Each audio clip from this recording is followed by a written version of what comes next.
Duolingo reading পড়ে বুঝি না। রিডিং প্যাসেজ পড়ে অর্থ না বোঝার কারণে সঠিক অর্থ ধরতে পারছি না এবং সঠিক উত্তর দিতে পারছি না। আরো একটা চাপ হচ্ছে সময়। When I'm performing my Duolingo reading part, there is a huge pressure on time. এই জিনিসটা কিভাবে সলভ করব, কিভাবে আমরা প্যাসেজ ভালোভাবে বুঝবো, সেই জিনিসগুলো আজকে আমরা আলোচনা করার চেষ্টা করব। Before that, welcome to our channel blueberry BD, number one platform in Bangladesh for Duolingo preparation. We are trying to make your Duolingo journey easy. Learn Duolingo with fun. That is our motto and we are following that. আপনি যদি 24/7 আমাদের সাথে connected থেকে Duolingo preparation নিতে চান, please like our Facebook page and join our Facebook group. সেগুলো link video ডেসক্রিপশনে দেওয়া আছে। আর আপনার যদি Duolingo টেস্ট পারচেজ করা দরকার হয়, আপনি যদি টেস্ট সেন্টারের দরকার হয়ে থাকে, আপনার যদি ম্যাটেরিয়ালস এর দরকার হয়ে থাকে, আপনার যদি মক টেস্ট সিরিজকে যাচাই করা দরকার হয়ে থাকে, you can contact with us. আমাদের সাথে কন্ট্যাক্ট ডিটেইলস আপনি ভিডিও কমেন্টে পিন করা অবস্থায় পেয়ে যাবেন। Without wasting time, let's roll on to our computer screen and let's know about all the tips and tricks how to understand Duolingo reading text properly and answer them correctly.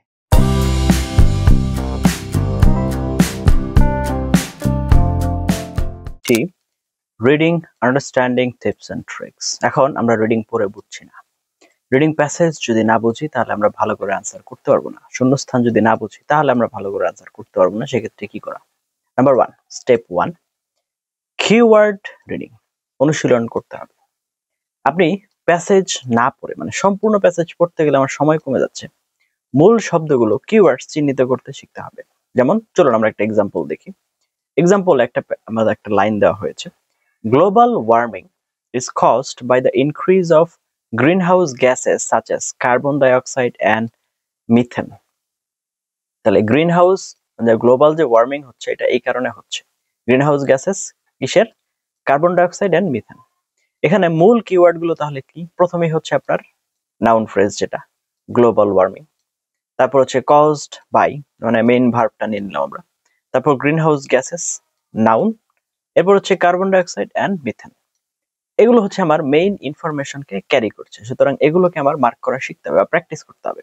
ওকে, এখন যদি green house gases এর অর্থ না জানেন তাহলে বুঝতে পারবেন যে গ্লোবাল ওয়ার্মিং হচ্ছে কিছু গ্যাসের কারণে। এই হচ্ছে মোটামুটি একটা ধারণা, অর্থাৎ বোঝা যাবে আংশিক হলেও এখান থেকেই শুরু। এরপর হচ্ছে নাম্বার টু, স্টেপ টু কি করতে হবে? দেখুন, কনটেক্সট থেকে অর্থ ধরার চেষ্টা করতে হবে। Guess from context. অচেনা ওয়ার্ড দেখলে ডিকশনারি খুলে না, বরং বাক্যের অর্থ থেকে আন্দাজ করার চেষ্টা করতে হবে। প্রথমে, the child was timid and refused to talk to strangers. Refused to talk to strangers দেখে বোঝা যাচ্ছে টিমিড মানে লাজুক বা ভয় পায়। তার মানে refused to talk, অপরিচিতদের সাথে কথা করতে বা সে চাচ্ছে না, তার মানে সে ভয় পাচ্ছে অথবা লজ্জা পাচ্ছে কিছু একটা। তাহলে বাংলায় বাক্যের আগে পরে ক্লু দেখে শব্দের অর্থ অনুমান করতে শেখার চেষ্টা করতে হবে অ্যাটলিস্ট, কারণ সব সময় সব শব্দ আপনার জানা থাকবে এটা চিন্তা করাটা বোকামি। এরপর হচ্ছে নাম্বার থ্রি, প্রতিদিন 10 থেকে 15টা রিডিং ভোকাবুলারি শিখতে হবে। শুধু ওয়ার্ড না, word plus meaning plus example plus synonym plus antonym, এইভাবে শিখতে হবে। যেমন একটা ওয়ার্ড সিগনিফিক্যান্ট, এটা বাংলা অর্থ কি? গুরুত্বপূর্ণ। একটা এক্সাম্পল দেখুন, climate change has a significant impact on agriculture. মানে প্রাকৃতিক যে পরিবর্তন বা পরিবেশের যে পরিবর্তন, এটার গুরুত্বপূর্ণ ভূমিকা রয়েছে, প্রভাব রয়েছে কোথায়? কৃষির উপর। তাহলে সিনোনিম কি? ইম্পর্টেন্ট। ডিক্লাইন, হ্রাস পাওয়া। The population of birds is declining, তার মানে পাখির সংখ্যা কমে যাচ্ছে। তার মানে ডিক্রিজ হচ্ছে এটার কি? সিনোনিম। কন্ট্রিবিউট, অবদান রাখা। Exercise contributes two good health, মানে হচ্ছে হেল্প অর সাপোর্ট। কন্ট্রিবিউট, শারীরিক ব্যায়াম, এক্সারসাইজ আপনার ভালো স্বাস্থ্যের ব্যাপারে অবদান রাখে। প্রতিদিন এভাবে 10 থেকে 15টা শব্দ লিখে উচ্চারণ সহ পড়তে হবে। এরপরে কি? নাম্বার ফোর, সহজ প্যাসেজ দিয়ে শুরু করতে হবে। শুরুতেই আইএলটিএস প্যাসেজ পড়লে কঠিন লাগবে, তো আমরা এখানে ডিটির কথা চিন্তা করতে পারি। তাই প্রথমে নিচের শব্দগুলো পড়তে হবে, যেমন বা উৎসগুলো থেকে পড়তে হবে। BBC learning English news in levels, breaking news English level 1, 2, তারপর হচ্ছে readtheory.org, এই জায়গাগুলো থেকে আমাদের সহজ সহজ প্যাসেজ নিয়ে পড়া শুরু করতে হবে। এগুলো ছোট, সহজ এবং সাথে প্রশ্নও দেয়।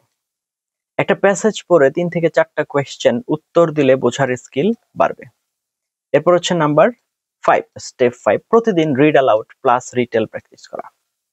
একটা প্যারাগ্রাফ পড়তে হবে, তারপর নিজের ভাষায় বলতে হবে এটার মেইন আইডিয়া কি ছিল, এতে ব্রেন শব্দ প্লাস অর্থ কানেক্ট করতে শিখে যায়। এক্সাম্পল দেখুন, টেক্সট কি বলছে। Many young people prefer online learning because it allows them to study from anywhere. অনেক ইয়াং পিপল আছে যারা অনলাইন লার্নিং কে পছন্দ করে, কারণ এটা যে কোনো জায়গা থেকে পড়ার সুযোগ দেয়।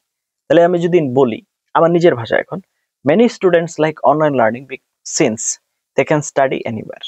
তখন একটু পরিবর্তন করে মেইন আইডিয়াটা বলার চেষ্টা করলাম, হুবহু না, নিজের মতো করে। ওকে, নাম্বার 6 হচ্ছে উইকলি রিভিউ। প্রতি সপ্তাহে শেখা শব্দগুলো আবার রিভাইজ করতে হবে। একটা নোটবুক রাখতে হবে মাই রিডিং ওয়ার্ডস নামে, এবং সেই অনুযায়ী প্র্যাকটিস করতে হবে। তাহলে দেখুন, সামারি কি কি ছিল। প্রথম ওয়ান, আমাদের কিওয়ার্ড আইডেন্টিফাই করতে হবে মূল ধারণা বোঝার জন্য। কনটেক্সট গেস্ট, নতুন শব্দের অর্থ আন্দাজ করতে হবে। ভোকাবুলারি লিস্ট, শব্দ ভান্ডার বৃদ্ধি করতে হবে। Easy passage practice, reading skill গড়ে তোলা। রিড অ্যান্ড রিটেল, বুঝে পড়ার অভ্যাস। উইকলি রিভিশন, স্মৃতি স্থায়ী করা। এরপরে হচ্ছে এখানে দেখুন আপনাদেরকে কিছু ট্রানজিশনাল মিনিং দেখাচ্ছি, যেগুলো আপনার হচ্ছে নতুন তথ্য সংযোজন করতে সহযোগিতা করে। যেমন অ্যান্ড, এবং। সে লাইকস রিডিং অ্যান্ড রাইটিং, সে রিডিং পড়তে এবং লিখতে পছন্দ করে। এরপর আসেন অলসো, এছাড়াও। The company focuses on quality, also it cares about design. Moreover, উপরন্তু। The food was delicious, moreover the service was excellent. খাবার অনেক সুস্বাদু ছিল এবং এর উপরে সার্ভিস অনেক ভালো ছিল।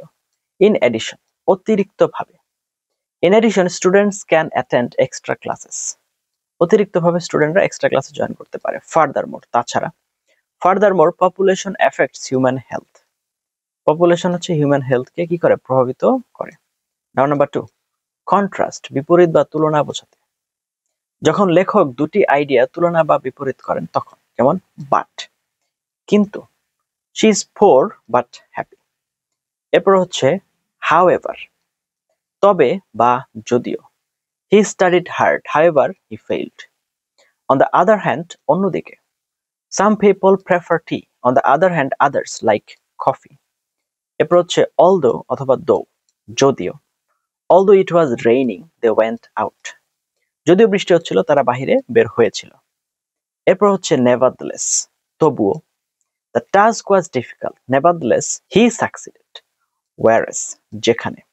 ওয়ারেস cats are quiet, dogs are noisy, যেখানে বিড়াল হচ্ছে শান্ত প্রকৃতির, কুকুর হচ্ছে শব্দপ্রবণ বা অনেক বেশি শব্দ করে। এরপর হচ্ছে নাম্বার 3, দেখুন, কজ অ্যান্ড ইফেক্ট, কারণ ও ফলাফল বোঝাতে। প্রথমে আসতেছে কি, বিকজ, কারণ। He stayed home because he was sick, সে বাড়িতে ছিল কারণ সে কি ছিল, অসুস্থ ছিল। সিন্স, যেহেতু। Since it's raining we can't go out, আমরা বাইরে যেতে পারছি না। দেয়ারফর, তাই। It was late, therefore we left quickly, এটা দেরি ছিল যেন আমরা তাড়াতাড়ি বের হয়ে গিয়েছিলাম। কনসিকুয়েন্টলি, ফলস্বরূপ। The company lost money, consequently many workers war fired, অনেকের চাকরি চলে গিয়েছে আর কি। অ্যাজ এ রেজাল্ট, ফলস্বরূপ। He studied hard, as a result he passed. Thus, সুতরাং।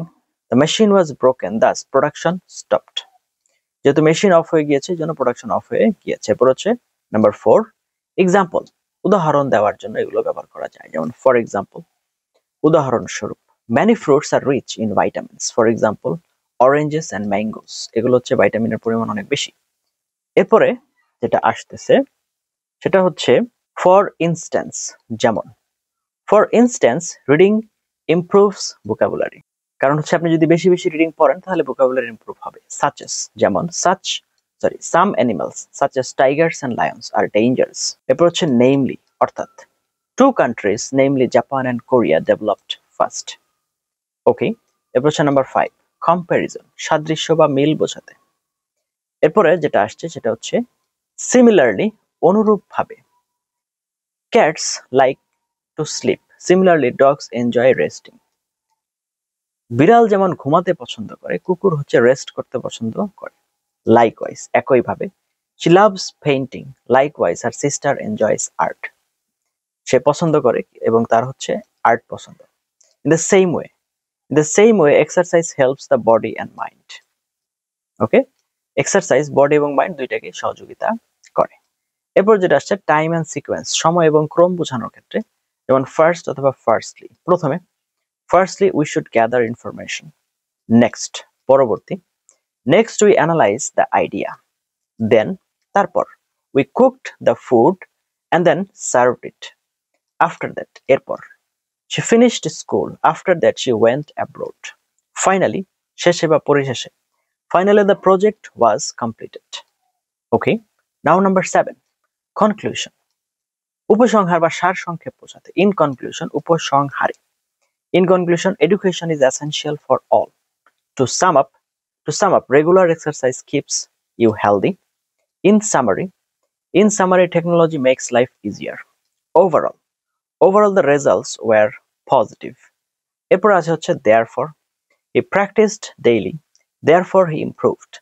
Tips for reading, যখন প্যাসেজ পড়বে ওই ট্রানজিশনাল ওয়ার্ডগুলো সার্কেল করে রাখতে হবে, ওইগুলো আপনাকে সাহায্য করবে লেখক কিভাবে ভাবনা পরিবর্তন করছে বা এগোচ্ছে সেটা বোঝার জন্য। তো এই জিনিসগুলো আমরা প্র্যাকটিস করব। এতক্ষণ পর্যন্ত আমাদের সাথে ছিলেন তার জন্য অনেক এবং অনেক ধন্যবাদ। সবগুলো জিনিস আমরা জানার এবং বোঝার এবং দেখার চেষ্টা করব। এখন এই পিডিএফটা যদি আপনাদের দরকার হয়ে থাকে, please comment your mail ID into this video, we will mail you. আর যে কোনো সমস্যা Duolingo related, we are just one comment away from you, আপনাদের থেকে একটা কমেন্টের দূরত্বে আছি। We will be there for you ইনশাআল্লাহ। আপনি একজন প্রবাসী, আপনি একজন চাকরিজীবী, আপনি একজন বিজনেসম্যান, আপনি একজন ছাত্র, আপনি যেই হয়ে থাকেন না কেন, আপনি ইংরেজিতে অনেক দুর্বল, যেখানেই থাকেন না কেন, বেসিক যার ডুওলিঙ্গো ইংলিশ টেস্টের স্কোর সবার, তো আপনি পারবেন, আপনাকে পারতেই হবে with proper strategy. We will be there for you ইনশাআল্লাহ। ততক্ষণ পর্যন্ত আমাদের সাথে থাকুন এবং আমাদের জন্য প্রে করবেন। Thank you for watching until now. Let's meet in some other video. Till then have a nice time. আসসালামু আলাইকুম ওয়া রাহমাতুল্লাহি ওয়া বারাকাতুহু।